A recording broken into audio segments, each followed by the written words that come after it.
మీరు vitamin D డెఫిషియన్సీతో బాధపడుతున్నారా? Hello hi, this is doctor Sindhu, consultant obstetrician and gynaecologist. Nowadays చాలామంది ఉమెన్లో విటమిన్ డి అనేది రొటీన్గా డెఫిషియెంట్ ఉంటుంది. సో విటమిన్ డి డెఫిషియెంట్ ఉన్నప్పుడు సిమ్టమ్స్ ఏంటి? బోన్ పెయిన్స్ ఒకటి, నీరసంగా ఉండడం, హెయిర్ లాస్, యాక్టివ్గా వాళ్ళ వర్క్ చేసుకోకపోవడం ఇలాంటివి ఉంటాయి. వాటికి ట్రీట్మెంట్ ఏంటి? విటమిన్ డి న్యాచురల్గా ఎలా వస్తుంది? మోస్ట్ కామన్గా అందరికీ తెలిసింది సన్లైట్ ఎక్స్పోజర్. కానీ ఈ సన్లైట్ అనేది 10 to 12 టైంలో ఉన్న సన్లైట్ మన బాడీ స్కిన్ పైన పడినప్పుడు విటమిన్ డి అనేది సింథసైజ్ అవుతుంది.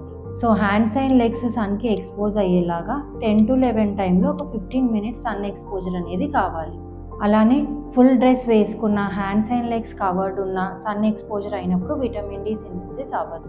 అండ్ ఫుడ్ సోర్సెస్కి వస్తే most of the seafood, salmon fish, ఇలాంటి ఫిషెస్ అన్నిట్లలో కూడా విటమిన్ డి ఎక్కువగా ఉంటుంది. అండ్ కార్డ్ లివర్ ఆయిల్, అలాగే న్యాచురల్గా దొరికే egg yolk, milk and milk products, curd, cheese ఇలాంటి వాటిల్లో కూడా విటమిన్ డి ఉంటుంది. అండ్ సిసేమ్ సీడ్స్ అంటే నువ్వులు, స్పినాచ్ అంటే పాలకూర, దీంట్లో కూడా rich source of vitamin D as well as calcium కూడా ఉంటుంది. అలాగే some types of mushrooms also have vitamin D. So sunlight exposure along with these foods will help you to cover vitamin D. Thank you.